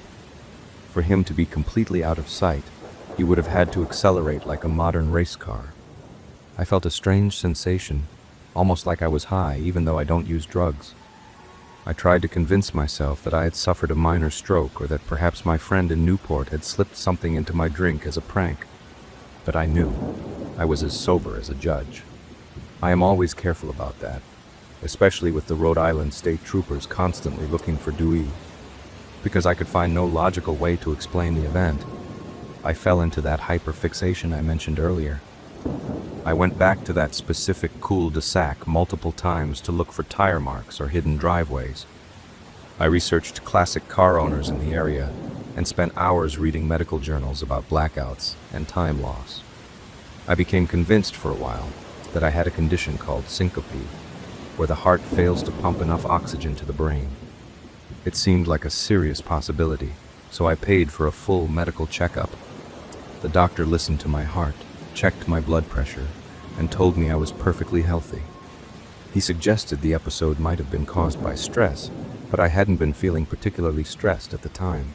I even ventured into the darker corners of the internet, reading about UFO encounters and missing time, but I eventually realized I was going too far down a rabbit hole. However, I did have one interesting lead during my search for the classic car. I found a man in Middletown who had been trying to sell a 1937 Buick Special for several years. The car was currently a total wreck, but he hoped a collector would want to restore it. I pretended to be a buyer just so I could see it. His son sent me some photos of the rusted out vehicle. I cannot say for certain that it was the exact same model I saw in the cul-de-sac, but the resemblance was haunting. It is technically impossible for it to be the same car, given the one I saw was in mint condition while this one was a shell of rusted metal. Most people I tell this to suggest the car might have been involved in some past tragedy like a hit and run or a murder. The truth is, the seller didn't know the history. He said his father had purchased the Buick at a police auction and died before he could ever start the restoration. Whatever secrets the car held were buried with his father. I realize I have talked about this for quite a while now. I know that I sound like a fruitcake trying to explain these events. I will leave it to you to decide what happened that night. All I ask is that you don't tell me it was a ghost car. I have heard that for years and I am tired of it. Besides, if I truly believed in ghosts, it would terrify me to know I was that close to one and only barely escaped the encounter. In the early hours of Sunday, September 17, 1995, 25-year-old Timothy Stone was driving his young family back from a cookout in their native city of Los Angeles. In the vehicle were his 26-year-old partner, Robin Cohen, her 5-year-old son, Christopher, her 3-year-old daughter, Stephanie, and their 2-year-old brother, Joseph. Timothy was not familiar with the Cypress Park neighborhood they were passing through, and since it was nearly 2 in the morning, he did not have a clear view of his surroundings. To make matters worse, many of the streetlights in the area had been shot out, leaving the roads in near total darkness. At a fork in the road, Timothy accidentally turned onto the 2000 block of Isabel Street. This was a dark, narrow, dead-end alley, covered in gang-related graffiti, including one chilling message that read Avenida de los Asesinos, or the Street of Killers. Timothy had taken a wrong turn that led his family into one of the most dangerous areas in California, the territory of a street gang known as the Avenues. This group was notorious as one of Los Angeles' most violent Latino gang sets, and had a long history of involvement with the Mexican mafia. Their belief system was built on respect, loyalty, and secrecy, and they met any perceived challenge to their authority with swift, brutal ferocity. When up to 20 members of the gang saw an unknown vehicle entering the heart of their territory, they viewed it as a direct threat to their control. The avenues were also infamous for committing anti-black hate crimes against innocent residents. Their violence had become so prolific that some observers described their actions as a campaign of ethnic cleansing directed at honest, hard-working members of the black community in Los Angeles. However, as the gang members surrounded the car, it was clear that Timothy and his family were not rival gangsters or undercover officers. They appeared to be a regular Caucasian couple, and the presence of small children in the car made it obvious that this was not a law enforcement operation. Despite this, the gang members began to attack. Timothy and Robin were terrified as the first of several trash cans was smashed into their vehicle. This appeared to be the gang's way of ordering Timothy to leave, and he immediately tried to make an erratic U-turn. Instead of letting them go, other members threw large steel trash cans in front of the wheels to slow the car down, allowing the group to completely surround the family. Both Timothy and Robin pleaded with the men to let them pass. The gang members refused, demanding to know why the couple was in their neighborhood. Timothy apologized repeatedly, but his pleas were ignored. One of the gang members then produced a pistol, aimed it directly at Timothy's face, and threatened to shoot him. In a state of total panic, Timothy decided to accelerate, driving into the human roadblock in a desperate attempt to escape. By that time, multiple gang members were armed, and as the car moved forward, they fired their weapons into the windshield. Numerous bullets ripped through the car, hitting both the upholstery and the passengers inside. One bullet struck 3-year-old Stephanie in the head while she was being held in her mother's arms. Her 2-year-old brother Joseph was hit in the left foot, and a bullet grazed Timothy's back. The family managed to drive away and rushed to the hospital, hoping the children could be saved. While Joseph eventually made a full recovery, medical staff were unable to revive young Stephanie. She passed away just a few hours later. Her grieving parents were only a few feet away, behind a closed door, when her time of death was officially called. The murder of the young girl sparked widespread anger across the country. Former President Bill Clinton reflected the national mood, stating that a family had taken a single wrong turn.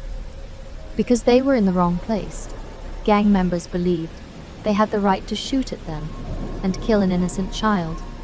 Many people struggled to understand how such a senseless killing could happen. As journalists began investigating Cypress Park, the public learned about the daily horrors faced by the neighborhood's residents. Innocent people were frequently caught in the crossfire of gang wars. The gang's initiation rites often required new members to shoot at civilians to prove their loyalty. It was a place where a simple trip to the store for milk could result in death. This occurred for no reason other than being randomly chosen. Many Americans were shocked that such violence was happening in their own country, but for those living in the area, it was a daily reality. Stephanie Cohen was laid to rest a week later. 12 Los Angeles police officers served as an honor guard, and 4 generations of the Cohen family gathered at the Church of the Recessional in Glendale. During the service, a cousin referred to Stephanie as an angel. By the time of the funeral, the investigation into her killers was nearly finished. Police had profiles on the local gang members and were focused on finding the specific gunman. Shortly after, 28-year-old Anthony Gabriel Rodriguez, 22-year-old Manuel Rosales Jr., and 18-year-old Hugo David Gomez were arrested. They were charged with the attack on the family that had simply been unlucky enough to take a wrong turn. At the conclusion of their trial on August 1, 1997, a judge sentenced all 3 men to 54 years to life in state prison. They were sent to separate facilities located on opposite sides of California. The public felt a sense of relief that justice had been served for Stephanie. However, the United States has continued to struggle with violent gang activity in many major cities. With cities like St. Louis and Baltimore maintaining high murder rates, there is a persistent concern that other innocent families might one day find themselves in the wrong place at the wrong time. They may face similar senseless violence. I have a story to share that has truly traumatized me for quite a while now. I feel like this is a good place to tell it because I need to get it out. I am from New Zealand and over here. We have the occasional missing person or a scary murder case, but it is otherwise a very safe country where not much goes on. Because of that, as a 19-year-old girl, I always felt comfortable walking the streets at night or going on hikes alone. Everyone generally looks out for one another. You don't grow up expecting danger in the woods. This happened in the summer of 2019. My boyfriend and I were headed out on a picnic date to a spot we had visited many times. It is called the Karakariki Track. It sits at the end of a very long, windy and rural farm road off of the state highway. To get there, you have to drive for about 15 minutes. You travel deep along a stretch of farmland. At the very end, there is a large cul-de-sac and a massive surrounding farm. The owners of the farm have left the land open to the public. It is a reserve because it is filled with beautiful native trees and wildlife. About a 15-minute walk from the parking lot, there is a small waterfall where you can go swimming. The track is very popular because it is one of the closest swimming spots to Hamilton, the nearest city. It is a scenic and beautiful place where you cross footbridges and pass by creek beds. Farmers still work the land, so there are fenced-off areas the public can enter while the agricultural work continues. On this particular day, my boyfriend and I were really happy. The parking lot was completely empty. It was a super hot summer's day, which was rare for that time, and we felt lucky to have the place to ourselves. As we arrived, we saw the local farmer crossing through the gate on a quad bike with his cows. He was an older man we had spoken to before, since we were regular visitors. He smiled and waved at us as he went about his work. We set off toward the waterfall, crossing a footbridge and passing through a large paddock full of cows. The track there is quite narrow, with the creek sitting right next to it, down a steep bank. So you have to be careful where you step. We reached the waterfall. We decided against swimming because we realized we hadn't brought any towels. We turned around and headed back toward the car park. On our way back, we decided to take a small detour. We went down a steep gravel-off ramp from the track. This led to a more private, tree-covered area right by the water. We were enjoying the quiet, kissing and relaxing. I was lying on my tummy reading a book while my boyfriend sat up playing on his phone, rubbing my back and playing with my hair. We were there for about 10 minutes. I turned my head and glanced up the gravel path. Way up on a hill, through one of the farmer's gates, I saw a large man on a quad bike. I didn't recognize him. He was just sitting there, perfectly still, staring down at my boyfriend and me. I don't even want to think about how long he had been watching us before I noticed him. I quietly told my boyfriend what I saw, which made him turn to look as well. As soon as the man realized we were both looking at him, he opened the gate. He started driving down the hill toward us. We immediately got up to leave. We didn't want to have an awkward conversation with a farmer about being romantic on his land. That is what we assumed was about to happen. However, the situation was much worse than a simple scolding. The man came down the track and drove his quad into the creek. He left the engine running while it sat in the water and climbed off. He started talking to himself loudly, saying over and over that he had messed up his quad. He said he had damaged his engine. He seemed agitated before he even got near us. My boyfriend and I were gathering our things to leave when the man began heading toward us. He didn't offer any small talk or a friendly greeting. Instead, he immediately asked us if we had seen any fish, explaining that he was looking for some fish to kill. My boyfriend calmly responded that there were no fish in that creek because it was fresh water, suggesting that the man might have better luck trying to catch some eels instead. This suggestion sent the man into a sudden fit of anger. He yelled that he didn't want any effing eels and repeated that he wanted to kill some fish. I made a point not to look the guy in the eye. I didn't want to draw the conversation toward myself because I was already extremely freaked out. I didn't want him to notice my fear. My boyfriend was always the calmer, stronger one in situations like this. But for a brief second, I did look at the man's face. I noticed it looks slightly deformed. Since I work in aged care, I thought it might be Bell's palsy. As I stood back up from tying my shoelace, I noticed something terrifying. There was a pistol tucked into the man's waist. I want to emphasize how shocking this was. That was the first and last time I have ever seen a real-life handgun. It is incredibly hard to get a firearm in New Zealand, especially after the strict regulations following the Christchurch shooting. To make matters worse, he didn't just have one. He was waving a second pistol around in his hand as he talked to my boyfriend about killing fish. He would aim it down at the creek and swing it around. My boyfriend gave me a look that I can only describe as stern. That single look spoke a million words to me. He nodded toward the hill leading back to the track. I grabbed our 2 bags and faked a check of my phone. I told the man that our family was waiting for us back at the car park and we had to go. He completely ignored what I said. Instead, he made a comment about how I had a cool hat on, saying something completely irrelevant to the situation. I said a quick goodbye. I started making my way up the hill. In my mind, I was terrified. I didn't want to look back for fear of seeing my boyfriend get shot.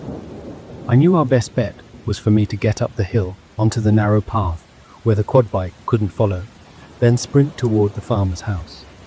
As I was walking away, the man told my boyfriend that he had a really pretty girl.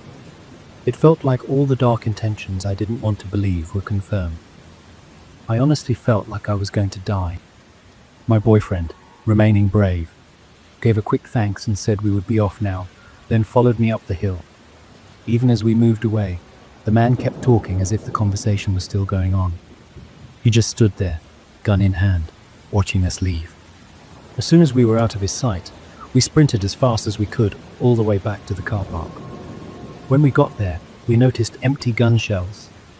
There were over 10 shells scattered on the ground. We ran into 2 girls in bikinis who were arriving and quickly informed them about the man and the gun. They got into their cars and left immediately. We tried to go to the farmer's house to see if he knew who the man was, but the farmers weren't home anymore. The thought of those guns still haunts me. They looked old and rusty. My boyfriend suggested they might have been illegal heirlooms handed down to him. This incident has stayed with me for years. My boyfriend and I haven't been able to return to that spot, which is heartbreaking because it's where we had our first date. For about a year afterward, I had to drive past the road leading to that track during my commute, and it always made me feel physically sick. I could have lost my life or my partner that day. I am forever grateful for the man my boyfriend is. He was able to stay calm and lead us away. He communicated exactly what I needed to do through just a look. He told me afterward that he was ready to die if he had to. Knowing the man had been watching us from the hill and hearing his compliment made it clear that he had very scary intentions. This experience has changed me. I am much more fearful now when I travel into the bush alone, something I had done happily my entire life. The town I lived in has developed a massive amount since the time of this story.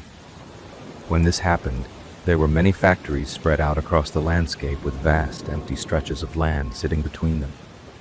A Walmart was being built in the area at the time, but the project had barely started and was mostly just a skeleton of construction. While a main highway ran through the center of town, my mother generally avoided it. The traffic was consistently heavy and frustrating. Instead, we would travel along the side streets, which were incredibly desolate and lacked any significant street lighting. These roads were so quiet and isolated that it was rare to see another car. I cannot quite remember where we were coming from on that particular evening, but I was in the car with my mother and my younger brother, who is 3 years younger than me. My mother was behind the wheel. I was sitting in the front passenger seat, and my brother was buckled in directly behind me. My mother is truly the sweetest person I know, but she has always been very adamant about a specific safety rule. She would never stop to help a person on the side of the road or pick up a stranger, especially when her children were in the vehicle with her. However, she was not heartless. She always called the police. She did this so that professional help could be dispatched to the person in need. It was roughly 9 p.m. as we were making our way home. As we drove, my mother and I both spotted a vehicle. It was on the passenger side of the road with its hood propped up. It seemed like a completely ordinary breakdown, and my mother slowed the car down slightly out of caution. Because it was so dark, she was careful. She did not want to risk accidentally hitting someone who might be leaning over the engine or working on the car. Just as we drew level, a man suddenly stepped out from around the raised hood and moved toward us. He moved toward the street, frantically waving his arms to flag us down. I do not have a very clear memory of what the man looked like because I was not paying much attention at first. The darkness made it difficult to see his features. I do remember feeling a sense of guilt, thinking it was a shame that we were not going to stop and see what he required. The man moved further out. He moved into the middle of the road to continue waving at us. But as we passed, we noticed that there was nobody else inside his car. My mother quickly swerved the car around him to stay on the road. She immediately instructed my brother to search for her phone inside her purse, which was sitting on the floorboard between the front and back seats. When I turned to look at my mother, I saw her checking the mirror. Her face suddenly went completely white and her eyes grew wide with a look of pure terror. Without warning, she slammed her foot down on the accelerator, causing the car to surge forward. This was incredibly out of character. She was usually very careful about sticking to the speed limit. At that moment, I realized something was terribly wrong. Her voice became high-pitched and strained with panic as she repeatedly asked my brother if he had the phone. I began yelling at her to tell me what was happening, and the sheer chaos of the moment began to freak my brother out. Being so young, he started crying and struggled to find the phone in the dark. My mother kept her eyes glued to the road ahead but continued to glance nervously at the mirror, finally stating that the man was following us. I did not fully understand the situation, but the tension was clear. The tension in the car made it clear that we were in danger. My mother began speeding toward the highway, and fortunately, the road was clear of traffic. When I looked out the back window, I saw a car. It was driving aggressively, passing other vehicles in an attempt to keep pace with my mother's car. I asked her where she was taking us, and she explained that she was heading directly to the police station for safety. As we neared our destination, my mother gave us very specific instructions. She told me that the moment she brought the car to a stop, I needed to jump out, grab my brother from the back seat, and run. She planned to meet us on the other side of the car so we could enter the station together. She pulled up right in front of the police station and was so hurried that she shifted into park early. The car had not even come to a full stop. I threw my door open as fast as I could and grabbed my brother, who had already managed to unlatch his own door. I took off in a sprint. I was holding my brother with one hand and my mother with the other as we rushed toward the entrance. Once we were finally inside and speaking with a police officer, I began to understand the full extent. My mother told the officer that as soon as we had passed the man with the broken-down car, he had quickly ran to the front of his vehicle and slammed the hood shut. He then jumped in and sped after us. That was the moment my mother knew that this guy had horrible intentions for us. She described how he kept trying to speed up to get on the side of our car. She was able to increase her speed to avoid that. According to my mother, the man stopped following her the moment she turned toward the police station. She gave the officers the best description she could of the man. However, because everything happened so fast, she did not get a license plate number. I am pretty sure the police never found him. I am also not sure what the guy had planned for us. If we had actually stopped to help, I know that it was nothing good.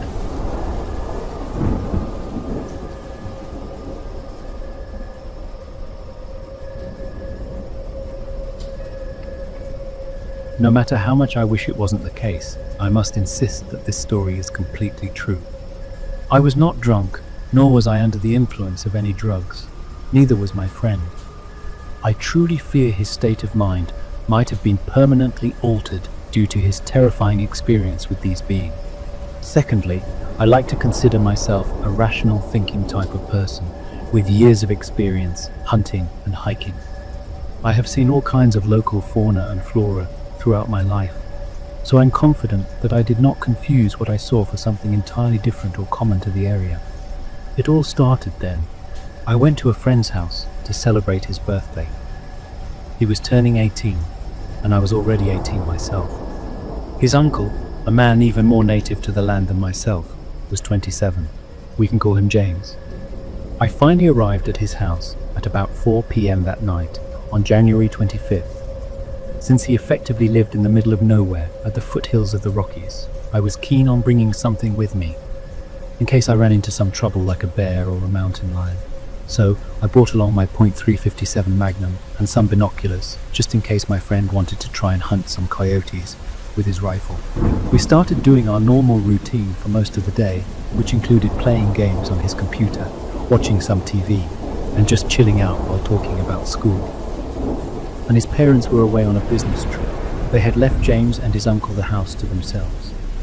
The thing that James loved the most in the world was easily his dogs. He had 2 chocolate labs and a golden retriever. The retriever was fairly old. This being Wyoming, where people do not really give a hoot about strict leashes, the dogs were left out all day.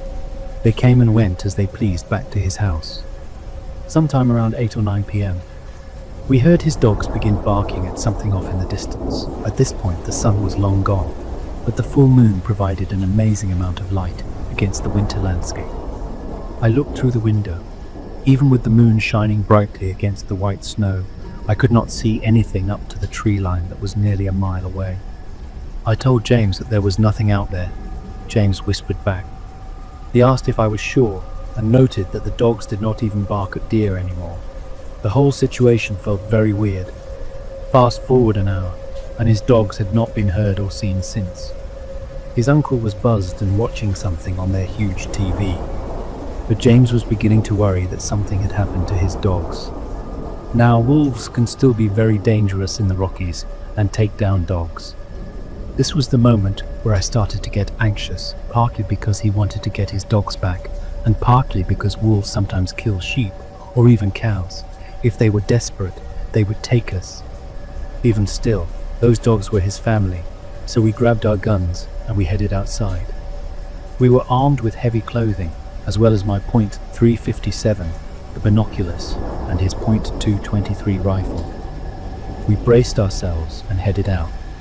In the Wyoming winter, with temperatures reaching 20 degrees below freezing, we went in the direction of where we last saw his dogs. The whole time we walked toward the tree line, my veins were flooded with adrenaline. It was the same feeling I got every time I hunted, but tonight, we definitely were not the hunters. We were about 300 yards away from the tree line when James suddenly stopped. I almost ran into him. He just stared at the tree line. He kept whispering for me to look at the trees. Slowly, he raised his left index finger towards the foothills of the mountains. He readied his rifle and pointed it towards them. I noticed at this point that his breathing was extremely rapid and raspy, like he had just witnessed a fatal car crash right in front of him. At that point, I honestly did not know what he saw. I scanned the tree line over and over. I crouched down to sit on the snow and used the binoculars towards where he pointed. It took me about 30 seconds, but eventually I saw what scared him. There was something out there, and it was not human, and it was not his dogs. Something on 4 legs came out from behind a tree at the edge of the forest. It was 3 feet tall. At first, I assumed it was a wolf, or maybe even a small bear. A few seconds later, several more of these things came out of the woods. I did not pause to try and count them exactly. There were at least 6 or 7, and who knows how many more were still hiding in the trees. We watched them slowly walk out of the trees for several minutes. These animals seemed strangely cautious or slow. Then they eventually stopped as a howl from a dog or wolf came out from behind us. It was far enough away for us to not worry, but close enough for the unknown animals out there to hear. I looked back through the binoculars and could almost make out the general texture of these creatures. They were now about 275 yards away. They looked pale and thin. They still appeared to be like wolves. My heart began to race when I saw what they did next. These things, whatever they were, picked up their pace fast, reaching speeds of what looked like 15 to 20 miles per hour, closing the distance. This was almost right at us. After a minute or so, James lost his nerve and tried to run away. I grabbed him and threw him on the ground as he started to run, but this caught them. The beasts stopped. James and I, frozen with fear, sat down in the snow with our weapons ready. I almost lost it as well when I noticed that the eyes of these things reflected the moonlight. They were orange in color. They did not really glow like in some stories of cryptids. They were more piercing and reflective. We stared at them, and they stared back at us for what seemed like hours. Then one of these creatures stood up on its back legs. At this moment, all of my knowledge on hunting and animals was rendered meaningless. I knew some animals could stand, but never for very long. I audibly counted to see how long it stayed like that. 5 seconds, 10, 15. Then James screamed and pointed his .223 to the right. I looked and saw a creature on the left begin to run. Dumbfounded, I turned my attention to the rest of them and told James to keep watching the one that ran away. I did a quick count of the ones that remained, the ones staring us down. There were only 4. My heart pounded out of my chest because there was no way we could have lost something so large on these plains. They are completely flat and covered in snow. I saw it. It was crouched down and trying not to be seen. I realized how smart these things were, much smarter than I would have ever expected. These things were flanking us, I whispered to James, my suspicion. He confirmed he had the same thought. I made up a quick plan in my head and relayed the best course of action to James. I told him to start backing away slowly while maintaining eye contact. As soon as I finished telling him my idea, I did another quick count. Now there were only 3 pairs of orange eyes. Another one had gone somewhere. The one that first stood was walking towards us. I helped James up and told him to keep an eye on our right side while I looked to the left. We backed away, but these beasts walked with us, maintaining their distance the whole time. Eventually, we were only about 100 yards from his house before we turned and ran to his front door. We booked it towards his porch lights, no longer caring to be coy about the situation. Foolishly, I stopped 50 feet short of the porch and turned around. Maybe it was curiosity, but I regretted it the moment I did it. My body seized up the moment I saw it. Those creatures stopped. With the creatures ever so slightly illuminated by the porch lights, I realized that these things seemed otherworldly. They were tall, probably 6 or 7 feet, and they were insanely thin and lanky. They were so pale, and they stared right back with those intense orange eyes from before. I just looked back, feeling less afraid but more curious. A few seconds later, James screamed at me. I shook off my confusion and raced toward his place. I jumped inside and bolted the door, all while his drunk uncle swore at us for making too much noise. I looked out of the windows with my gun in hand, but I did not see a thing. There was nothing but fresh tracks. I pulled the curtains back and we heard the strangest noise ever. It sounded like a dog's howl, but it repeated in pulses like it was coming from a Siamang gibbon, using different pitches and tones. The uncle looked like he instantly sobered up after hearing it. He started locking all the doors and windows in the house. To our surprise, all of James's dogs were back, but they were very frightened and confused, cowering in a corner. We watched through the windows. We stayed up for almost the entire night until I eventually needed to fall asleep. We never had any other problems since that night. Whatever these things were, they were fast, smart, and new to me. It looked like some strange dogman, straight from tribal legend. I am not a superstitious type of guy, but I hope it was somehow just a dream, even if my friend and his uncle recall it.